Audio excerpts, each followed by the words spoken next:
حي على الفلاح.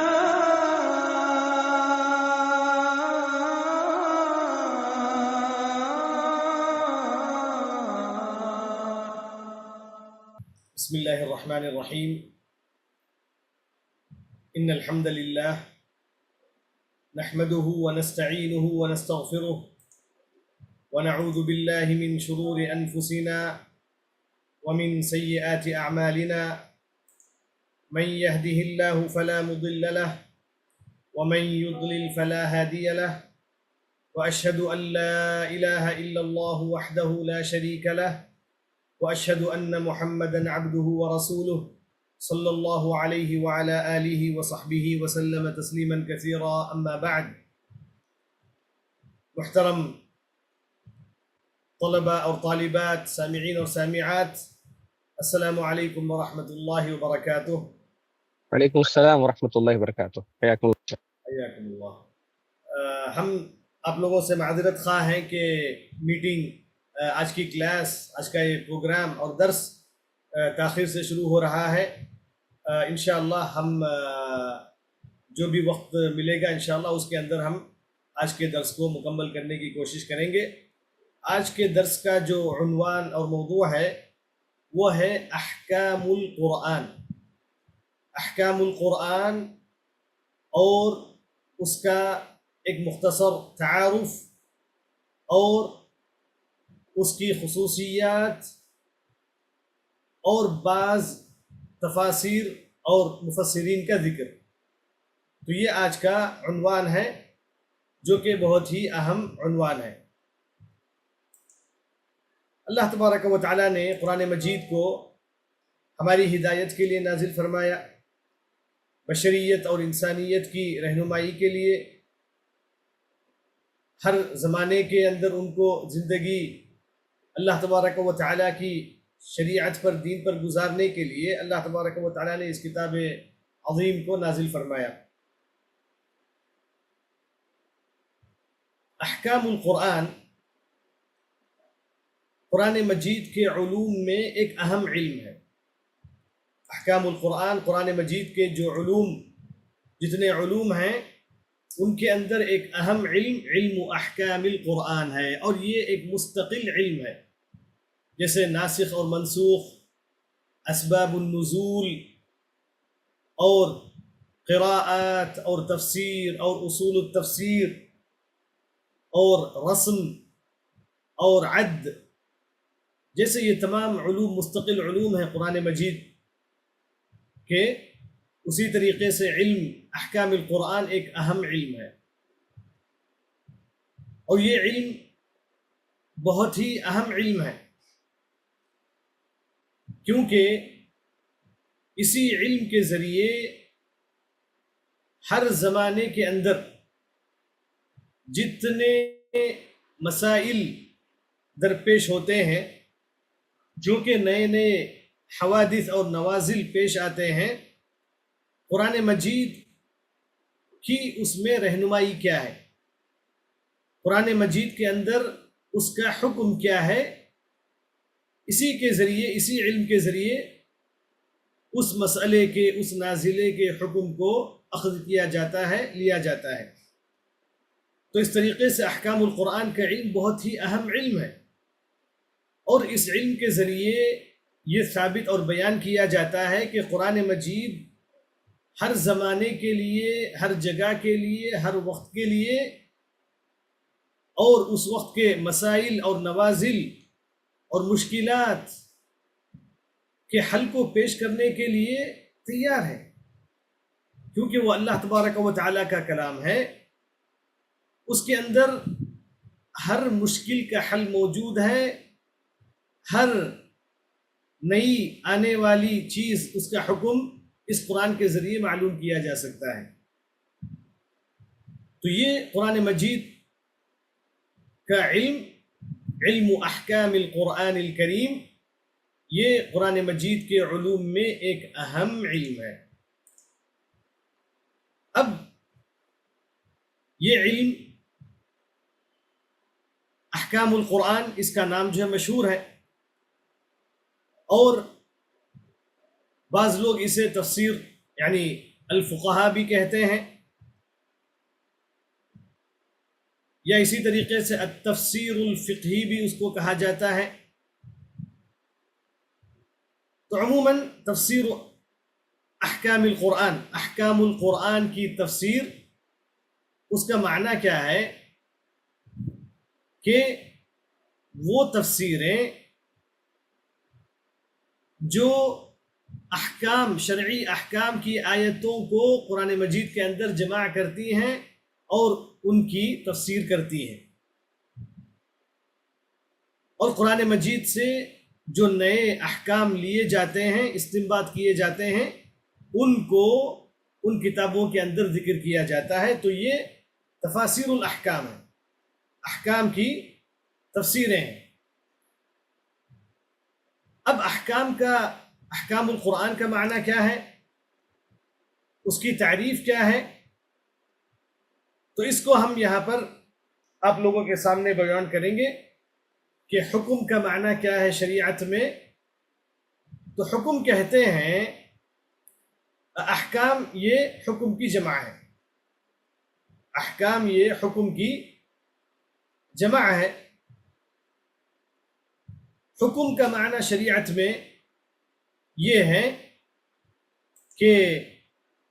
اللہ تبارک و تعالی کا خطاب، اللہ تبارک و تعالی کا خطاب جو مکلفین انسانوں کے کاموں سے متعلق ہے، انسانوں کے اعمال سے متعلق جو اللہ تبارک و تعالی کا خطاب موجود ہے، چاہے وہ کرنے کے تعلق سے ہو حکم، یا اسی طریقے سے رکنے کے تعلق سے ہو، یا اسی طریقے سے مباح ہو یا مندوب ہو یا مکروہ ہو، تو ان پانچوں چیزوں کو حکم کہا جاتا ہے۔ امر اور نہی اور مکروہ اور مندوب اور مباح، تو یہ پانچ چیزیں ہیں جو حکم کے اندر داخل ہیں۔ اللہ تبارک و تعالیٰ کے خطاب کے اندر جو قرآن مجید سے متعلق ہے، اس کے اندر یہ چیزیں داخل ہیں۔ تو نبی کریم صلی اللہ علیہ وسلم کے زمانے سے ہی اس کے اندر نبی کریم صلی اللہ علیہ وسلم نے مختلف احکام جو آپ نے قرآن مجید کے اندر اللہ تبارک و تعالیٰ نے آپ پر نازل کیا، آپ نے امت کو یہ سارے احکام بیان کیے، یہ سارے احکام اللہ کے رسول صلی اللہ علیہ وسلم نے بیان فرمایا۔ تو یہ احکام القرآن کئی مرحلوں سے گزرتا ہوا ہم تک پہنچا ہے، یہ علم کئی مراحل سے گزر کر ہمارے پاس پہنچا ہے۔ تو ہم نے کہا کہ سب سے پہلا مرحلہ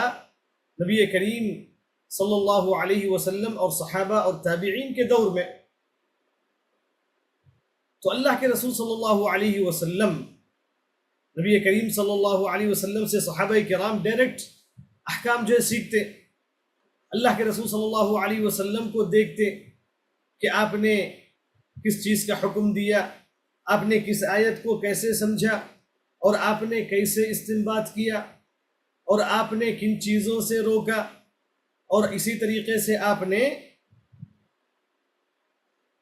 کن چیزوں کو جو نبی کریم صلی اللہ علیہ وسلم کے زمانے میں کی گئی اور آپ نے ان سے نہیں روکا۔ تو یہ ساری چیزیں نبی کریم صلی اللہ علیہ وسلم کے زمانے میں ہوئی، اور صحابہ کرام نے ان تمام چیزوں کو دیکھا۔ تو صحابہ کرام نبی کریم صلی اللہ علیہ وسلم کی وفات کے بعد انہوں نے بھی اسی طریقے کو اپنایا، اسی طریقے پر وہ قائم رہے کہ جو بھی کوئی مسئلہ پیش آتا، ان کے زمانے میں کوئی بھی مسئلہ پیش آتا تو وہ قرآن مجید کی طرف رجوع کرتے، قرآن مجید سے اس کا حکم تلاش کرتے کہ اس کا حکم کیا ہے، یہ حلال ہے یا حرام ہے، یہ جائز ہے یا ناجائز ہے، یہ کیا جا سکتا ہے یا نہیں کیا جا سکتا ہے، تو اس کا حکم کیا ہے، تو وہ اس کو نبی اللہ تبارک و تعالیٰ کی کتاب سے سب سے پہلے جانتے اور معلوم کرنے کی کوشش کرتے، سب سے پہلے قرآن مجید میں اس کو دیکھتے، پھر اگر قرآن مجید کے اندر اس کا حکم ان کو نہیں ملتا تو نبی کریم صلی اللہ علیہ وسلم کی سنت میں دیکھتے، آپ کی سنت میں تلاش کرتے، آپ کی سیرت کے اندر، آپ کی زندگی کے اندر اس کو دیکھتے اور معلوم کرتے، اور اگر نبی کریم صلی اللہ علیہ وسلم کی سنت سے بھی ان کو وہ چیز نہیں معلوم ہوئی تو وہ اجتہاد کرتے اور قرآن مجید کی آیتوں سے اس کا استنباط کرتے، اس حکم کو نکالتے، اس فعل یا وہ جو نازلہ یا وہ جو چیز پیش آئی ہے اس کے بارے میں قرآنی آیتوں سے اس کے حکم کو تلاش کر کے اس کا استخراج کرتے اور استنباط کرتے۔ تو یہی صحابہ کرام کا عمل تھا۔ تو اس سے کیونکہ نبی کریم صلی اللہ علیہ وسلم کے زمانے میں صحابہ کرام ہر مسئلے میں نبی کریم صلی اللہ علیہ وسلم سے رجوع کرتے اور آپ صلی اللہ علیہ وسلم اس کو بیان کرتے، مگر آپ کے بعد خود کئی مسائل ایسے پیش آئے جن کے اندر صحابہ کرام کو قرآن مجید کی آیتوں سے استنباط کرنا پڑا، اور جیسا کہ اللہ تبارک و تعالیٰ نے قرآن مجید میں فرمایا لِتُبَيِّنَ لِلنَّاسِ مَا نُزِّلَ إِلَيْهِمْ وَلَعَلَّهُمْ يَتَفَكَّرُونَ، وَلَعَلَّهُمْ يَتَفَكَّرُونَ کہ وہ جو ہے غور کر سکے۔ ایک تو وہ تفسیر ہے جو نبی کریم صلی اللہ علیہ وسلم نے بیان فرمایا وَأَنزَلْنَا إِلَيْكَ الذِّكْرَ لِتُبَيِّنَ لِلنَّاسِ مَا نُزِّلَ إِلَيْهِمْ، تو ایک تفسیر نبی کریم صلی اللہ علیہ وسلم کی تفسیر ہے، اور دوسری چیز وہ ہے جو ایک صاحب علم اور ایک عالم استخراج کرتا ہے، تفکر کر کے ان مسائل کو نکالتا ہے۔ تو ابو بکر رضی اللہ تعالی عنہ اپنے زمانے میں اگر کوئی حادثہ، اگر کوئی واقعہ، اگر کوئی نازلہ پیش آتا تو اللہ تبارک و تعالیٰ کی کتاب میں دیکھتے، اگر اس کے اندر صریح طور پر حکم ملتا تو اس کے مطابق قضا کرتے، اس کے مطابق فیصلہ فرماتے، اگر نہیں تو نبی کریم صلی اللہ علیہ وسلم کی سنت میں دیکھتے، اگر نہیں تو پھر صحابہ کرام کو جمع کرتے، صحابہ کرام کو جمع کرتے اور ان کے سامنے اس مسئلے کو پیش کرتے، اس حادثے کو ذکر کرتے، تاکہ جو ہے کسی کے پاس اس کا کوئی فیصلہ ہو تو وہ ذکر کرے، کیونکہ نبی کریم صلی اللہ علیہ وسلم کی سنت کو، ساری سنت کو اس زمانے میں جمع نہیں کیا گیا تھا۔ کئی صحابہ تھے جو نبی کریم صلی اللہ علیہ وسلم کی مجلس میں ہوا کرتے تھے اور وہ سن کر کے چلے گئے، اور ہر مجلس میں سارے صحابہ کرام نہیں ہوا کرتے تھے، تو اسی لیے ابو بکر رضی اللہ تعالی عنہ جو صحابہ کرام کو جمع کرتے اور جب مسئلے کو جب بیان کرتے تو کوئی صحابی کہتا کہ میں نے نبی کریم صلی اللہ علیہ وسلم کو اس مسئلے میں یہ فیصلہ کرتے ہوئے دیکھا ہے، اس مسئلے میں آپ نے ایسا حکم بیان کیا ہے، تو فوراً ابو بکر رضی اللہ تعالی عنہ اس کو قبول فرماتے اور اسی کے مطابق فیصلہ فرماتے۔ تو پھر اس کے بعد جب اگر ایک فیصلے پر سارے اکٹھے ہو جاتے، سب کا اجماع ہو جاتا تو الحمدللہ کوئی مسئلہ نہیں ہے، مگر بعض الفاظ ایسے تھے، بعض جو آیتیں ایسی تھیں جن کے سمجھنے میں کبھی کبھی اختلاف جو پیدا ہوتا ہے،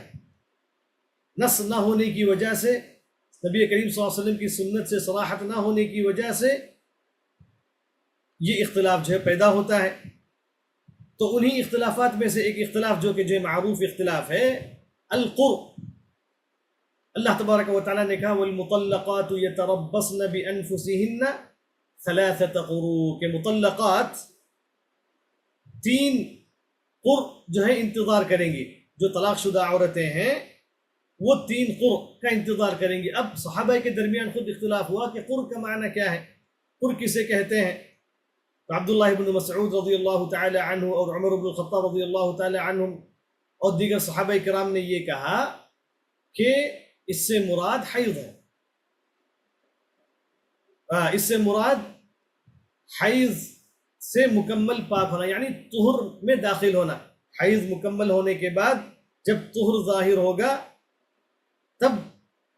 وہ جو ہے مکمل طور پر عدت سے نکلے گی، 3 حیض کے بعد، طہر کے بعد، یعنی 3 تو قر سے مراد انہوں نے طہر لیا۔ اب ان کے مقابل میں دیگر صحابہ کرام جیسے زید بن ثابت رضی اللہ تعالی عنہ اور دیگر صحابہ کرام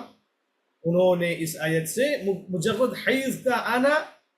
انہوں نے جو ہے سمجھا. تب یہاں پر اختلاف پیدا ہوا. یہ جو ہے قر کے لفظ کی وجہ سے کہ اس کا جو ہے معنی کیا ہے، اس کا معنی کیا ہے. تو اس طریقے سے یہ اختلاف جو ہے وسیع جو ہے ہوتا گیا. اس کی وسعت کی جو ہے وجہ یہ ہے کہ مسائل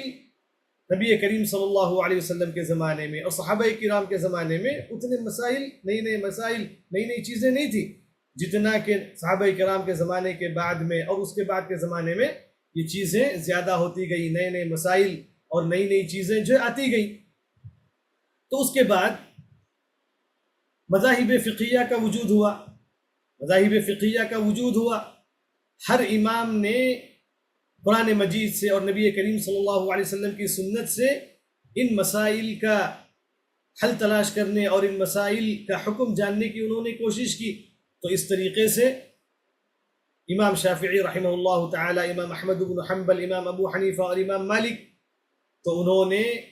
اپنی جہد کے مطابق جو ہے مسائل کا استخراج کیا،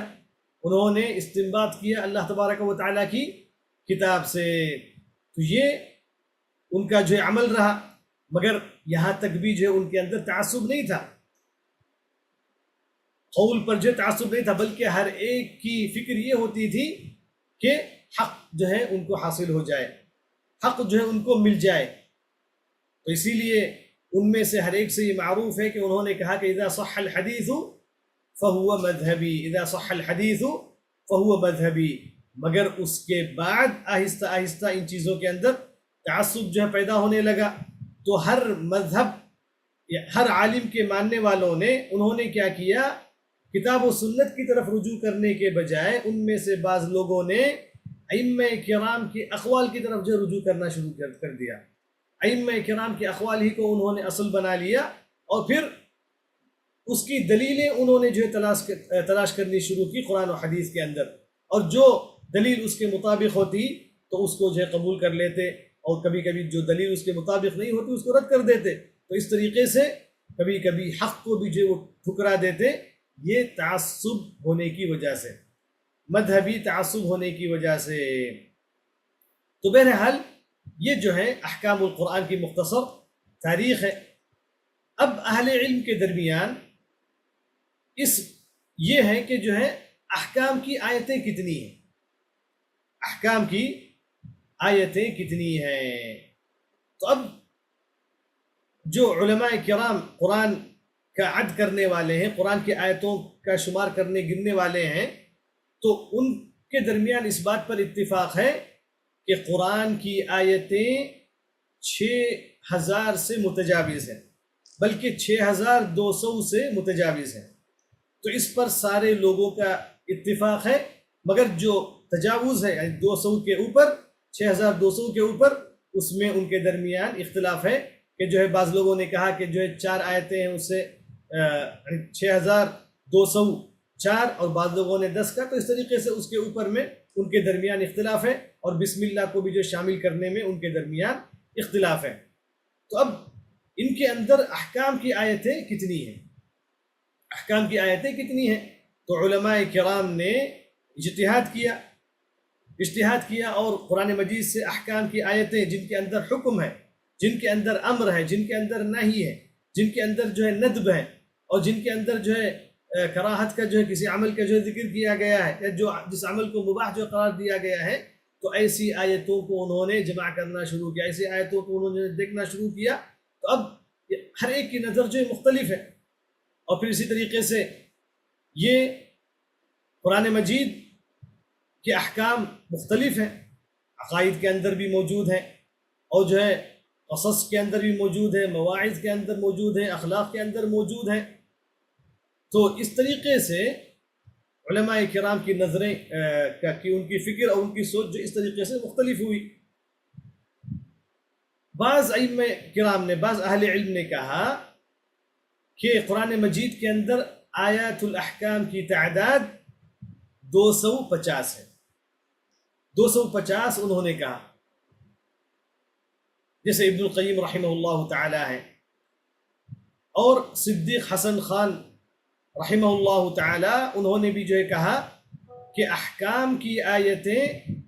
200 یا اس کے قریب ہیں. 250 ابن القیم نے کہا, شیخ صدیق حسن خان نے اس سے جو ہے کم ہی کہا کہ 200 یا اس کے آس پاس کی جو ہے آیتیں ہیں. اور بعض لوگوں نے 500 کہا کہ 500 احکام آیات الاحکام ہیں جن کے اندر حکم بیان کیے گئے ہیں. تو یہ جو ہے بعض ائمہ کرام کا, بعض اہل علم کا طریقہ رہا. اور بعض ائمہ کرام نے, بعض اہل علم نے کہا کہ نہیں, احکام کی آیتیں یا جن آیتوں کے اندر احکام بیان کیے گئے ہیں وہ اس سے کئی زیادہ ہے, اس سے کئی زیادہ, اس کا حصر ممکن نہیں ہے, اس کو گننا جو ہے یہ ممکن نہیں ہے, کیونکہ یہ اللہ تبارک و تعالیٰ کی طرف سے ایک ہبہ ہے, ایک دین ہے عالم کو کہ وہ اگر چاہے تو قرآن مجید سے جتنا چاہے نکال سکتا ہے, جتنے احکام چاہے وہ استخراج کر سکتا ہے, استنباط کر سکتا ہے. اللہ تبارک و تعالیٰ کی جیسے اس پر کرم, اللہ تبارک و تعالیٰ کا کرم جیسے ہوگا اور اللہ تبارک و تعالیٰ سے اس کا تعلق جس قدر جو گہرا ہوگا, اسی قدر اللہ تبارک و تعالیٰ کی فتوحات اس پر نازل ہوگی, اور اسی قدر وہ قرآن مجید سے اتنا زیادہ جو فائدہ اٹھا سکتا ہے. جیسا کہ ابن العربی رحمہ اللہ تعالیٰ, یہ بھی جو مشہور مالکی عالم ہے اور ان کی بھی احکام القرآن کے اندر کتاب موجود ہے, تو وہ کہتے ہیں کہ سورۃ البقرہ, صرف سورۃ البقرہ, اس سورت کے اندر 1000 امر ہیں. اللہ اکبر, 1000 امر ہیں اور 1000 نہیں ہے, یعنی حکم ہے, اور جو 1000 چیزیں ایسی ہیں جن سے اللہ تعالیٰ نے جو روکا ہے, اور 1000 حکم ہیں, یعنی 1000 جو حکمتیں حکم ہیں, اور 1000 خبریں ہیں. اور پھر انہوں نے کہا کہ اس کی عظیم فقہ کی وجہ سے یہ صورت کے اندر اتنی چیزیں ہیں کہ اسی لیے عبداللہ بن عمر رضی اللہ تعالی عنہما نے اس کے حفظ میں 8 سال انہوں نے لگا دیے, 8 سال انہوں نے لگا دیے. اور پھر اسی طریقے سے ابن العربی رحمہ اللہ تعالی نے صرف سورۃ البقرہ سے 90 آیتیں انہوں نے ان سے احکام استنباط کیے ہیں. یہ سورۃ البقرہ کے اندر, یہ سورۃ البقرہ کے اندر. اور پھر پورے قرآن کے اندر, ان کی کتاب کے اندر انہوں نے 800 سے زیادہ آیتوں کا ذکر کیا ہے, 800 سے زیادہ آیتوں کا ذکر کیا ہے. تو یہ اس طریقے سے اس کی تعداد کم و بیش ہو سکتی ہے, اور اس کے اندر اہل علم کا بھی جو فرق ہے. اور پھر اسی طریقے سے قرآن مجید کے اندر جن آیتوں سے استنباط کیا جاتا ہے, جن آیتوں سے اخذ کیا جاتا ہے, مسائل کو نکالا جاتا ہے, تو اس کی بھی جو کئی قسمیں ہیں. ایک تو وہ ہیں جن کے اندر بالکل صراحت ہو, جن کے اندر بالکل صراحت ہو کہ جو ہے یہ جو ہے کرنا چاہیے, یہ نہیں کرنا چاہیے, اقیم الصلاۃ آتوا الزکاۃ, اور پھر اسی طریقے سے اللہ تعالیٰ نے جو ہے روکا ہو. تو یہ ایسی جو ہے آیتیں ہیں, یہ اکثر سورۃ البقرہ کے اندر, سورہ نساء کے اندر, اور سورہ مائدہ کے اندر, سورہ انعام کے اندر جو ہے پائے جاتے ہیں. اور پھر ایک چیز وہ ہے جو استنباط کے ذریعے حاصل کیا جاتا ہے, جو استنباط کے ذریعے دقیق فہم کو استعمال کر کے, غور کر کے اس کو جو اخذ کیا جاتا ہے. اور یہ بھی جو ہے کئی ایک چیزیں ہیں, جیسے بعض اہل علم نے امرأۃ فرعون, جو اللہ تبارک و تعالیٰ نے کہا ضرب اللہ مثلا للذین کفروا امرأۃ فرعون, پہلے جو ہے آمن امرأۃ فرعون, پھر اس کے بعد جو ہے امرأۃ نوح و امرأۃ لوط نے کہا, پھر اس کے بعد فرعون کا ذکر فرمایا. تو اس سے یہ ثابت ہوا, انہوں نے یہ اخذ کیا کہ کفار کے جو نکاح ہیں وہ اپنی جگہ صحیح ہے, تو ان کو ان کی حالت پر جو ہے رکھا جانا چاہیے. اور پھر اللہ تعالیٰ نے کہا وامرأتہ حمالۃ الحطب, اور اس آیت میں بھی اللہ تبارک و تعالیٰ نے ابو لہب کی بیوی کو اس کی طرف منسوب کیا ہے, اس کی طرف منسوب کیا ہے. اور پھر امام شافعی رحمہ اللہ تعالیٰ نے ایسے بہت سارے استنباط کیے ہیں, جیسے انہوں نے اجماع, جو کہ ایک شرعی دلیل ہے اہل سنت والجماعت کے پاس, اہل الحدیث کے پاس, ائمہ کرام کے پاس, اس کے لیے انہوں نے اس آیت سے حجت لی ہے وَيَتَّبِعْ غَيْرَ سَبِيلِ الْمُؤْمِنِينَ, تو اس کے اندر اجماع کی دلیل ہے. تو اس طریقے سے استنباط کے ذریعے جن آیتوں سے احکام جو نکالے جاتے ہیں وہ بہت زیادہ ہیں تو قرآن مجید کے اندر بہت سارے جو ہے احکام جو ہے پائے جاتے ہیں، اور پھر اس کے اندر مکی صورتیں ہیں اور مدنی صورتیں ہیں۔ اس کے اندر یہ معلوم ہونا چاہیے کہ مکی صورتوں کے اندر زیادہ احکام جو نہیں بیان کیے گئے ہیں، کیونکہ اس کے اندر زیادہ توجہ دی گئی ہے توحید کی طرف، اور پھر اسی طریقے سے آخرت پر ایمان لانے کی طرف، اور نبوت کی تصدیق پر جو ابھارا گیا ہے، کفر اور شرک سے جو ان کو روکا گیا ہے۔ تو یہ چیزیں مکی صورتوں کے اندر زیادہ ہے، اگرچہ کہ بعض چیزیں مکی صورتوں کے اندر بھی موجود ہیں، جیسے نماز کے وجوب کا ذکر، اور انفاق اور احسان کا حکم، اور ناپ تول کے اندر کمی کرنے کی حرمت اور ظلم کی حرمت، اور یتیم کے مال کو کھانے سے ڈرانا اور اسراف سے روکنا، اور ظلم و بغی سے منع کرنا، اور ذبائح جو ذبیحے ہیں ان سے متعلق بعض احکام۔ تو یہ چیزیں مکی آیتوں کے اندر بھی موجود ہیں، مکی صورتوں کے اندر موجود ہیں، مگر اکثر احکام اگر ہم دیکھیں گے تو یہ مدنی صورتوں کے اندر موجود ہیں، کیونکہ مکے کے اندر مسلمان یعنی شریعت کو اور دین کو مکمل طور پر نافذ نہیں کر سکتے تھے، کیونکہ وہاں پر ان کے لیے کافی پریشانیاں تھیں، مشکلات تھیں، مگر جب مدینہ پہنچے اور وہاں ان کی الحمدللہ ایک قوت ثابت ہوئی، ایک قوت بن گئی، پھر اس کے بعد اللہ تبارک و تعالیٰ نے سارے احکام جو ہے وہاں پر نازل کیے، پھر اس کے بعد یہ اس طریقے سے آہستہ آہستہ اللہ تبارک و تعالیٰ نے ان کو مکمل کیا۔ تو یہ بہت سارے احکام ہیں جن کو اللہ تبارک و تعالیٰ نے مدنی صورتوں کے اندر نازل فرمایا۔ اب اس کے بعد میں کچھ کتابوں کے نام جو احکام القرآن پر اہل علم نے جو لکھے ہیں ان کو جو ہے صرف نام جو میں بیان کروں گا، اس کے بعد انشاءاللہ ہم ابن عثیمین رحمہ اللہ تعالی کی کتاب الالمام ببعض آیات الاحکام، الالمام ببعض آیات الاحکام، اس کتاب سے چند نمونے اور چند مثالیں انشاءاللہ ہم آج کے درس میں ایک مثال، اور پھر اس کے بعد انشاءاللہ آئندہ کے دروس میں کچھ مثالیں ہم لے کر کے کہ کیسے مسائل کو استنباط کیا جاتا ہے، کیسے فوائد اخذ کیے جاتے ہیں، کیسے احکام کا استخراج کیا جاتا ہے، اس کو اس کتاب کی روشنی میں جاننے کی کوشش کریں گے۔ تو جو کتابیں مرتب کی گئی ہیں احکام القرآن پر، ان میں سب سے قدیم جو تألیف ہے وہ ہے 500 آیتوں کی تفسیر، جو کہ مقاتل ابن سلیمان البلخی رحمہ اللہ تعالیٰ کی ہے۔ تو یہ سب سے قدیم تفسیر ہے جو احکام پر ہے، جس کے اندر انہوں نے 500 آیتوں کی تفسیر جو احکام سے متعلق ہیں انہوں نے بیان کی ہے۔ تو یہ تفسیر ہے مقاتل ابن سلیمان ابن بشیر الازدی البلخی رحمہ اللہ تعالیٰ کی ہے، اور ان کی وفات 150 ہجری کی ہے، ان کی وفات 150 ہجری کی ہے، اور ان کی کتاب کا نام تفسیر ال500 آیہ، تفسیر ال500 آیہ، یہ ان کی کتاب کا نام ہے۔ اس کے بعد اور ایک مشہور کتاب جو کہ احکام القرآن کے اندر ہے، وہ ہے احکام القرآن کے نام سے منسوب، اور اس کے مؤلف ہیں ابو بکر احمد بن علی الجصاص الرازی، ابو بکر احمد بن علی الرازی الجصاص۔ اور یہ جو کتاب ہے، یہ اس کے اندر انہوں نے مذہب حنفی پر انہوں نے اس کتاب کو مرتب کیا ہے۔ اس کتاب کے اندر انہوں نے ان مسائل کا استخراج،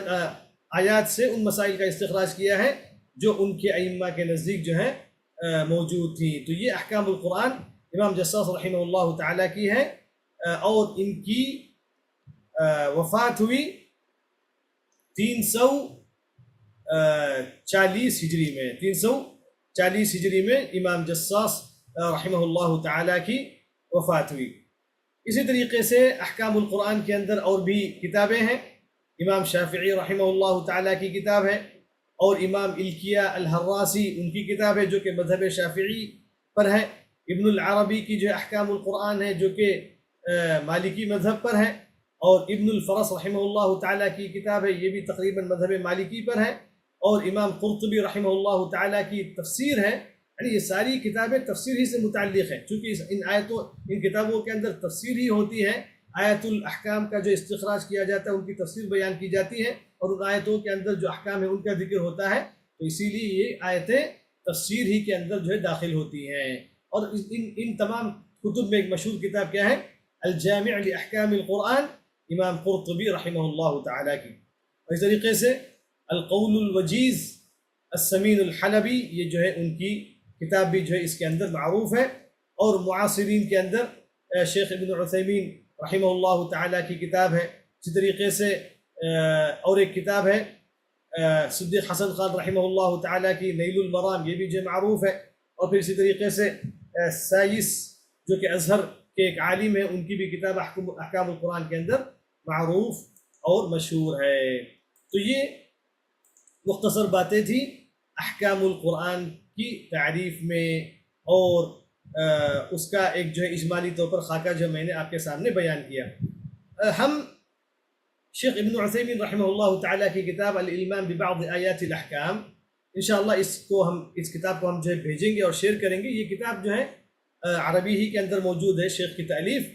شیخ کا جو اس کتاب کے اندر طریقہ یہ ہے کہ انہوں نے اس کتاب کو تقسیم کیا ہے جیسے فقہی ترتیب ہے. جو فقہی ترتیب ہے اس ترتیب پر انہوں نے آیتوں کو تقسیم کیا ہے سورۃ البقرہ سے، اور عناوین کو اور موضوعات کو انہوں نے جو ہے تقسیم کیا ہے. جیسے سب سے پہلے وہ جو ہے شروع کرتے ہیں طہارہ سے. طہارہ کے اندر جو مشہور آیتیں ہیں جن کے اندر احکام مذکور ہیں ان سے جو ہے انہوں نے جو شروع کیا. تو سب سے پہلے سورۃ الفاتحہ کی شیخ نے تفسیر کی، پھر اس کے بعد طہارہ کے احکام کی جو انہوں نے تفسیر اور فوائد جو ہے اور احکام انہوں نے ذکر کیے. پھر اس کے بعد جو ہے صلاح، پھر اس کے بعد جو ہے زکاہ، پھر اس کے بعد سیام، پھر اس کے بعد اعتکاف اور حج اور اضحیہ اور جہاد. تو اس طریقے سے جو فقہی ابواب کی ترتیب ہے اس ترتیب پر انہوں نے اس کتاب کے اندر احکام کو جو مرتب کیا ہے، آیتوں کو مرتب کیا ہے. تو یہ احکام القرآن سے متعلق جو ہے بعض باتیں ہیں، اور چونکہ آخر سے ہم نے شروع کیا تھا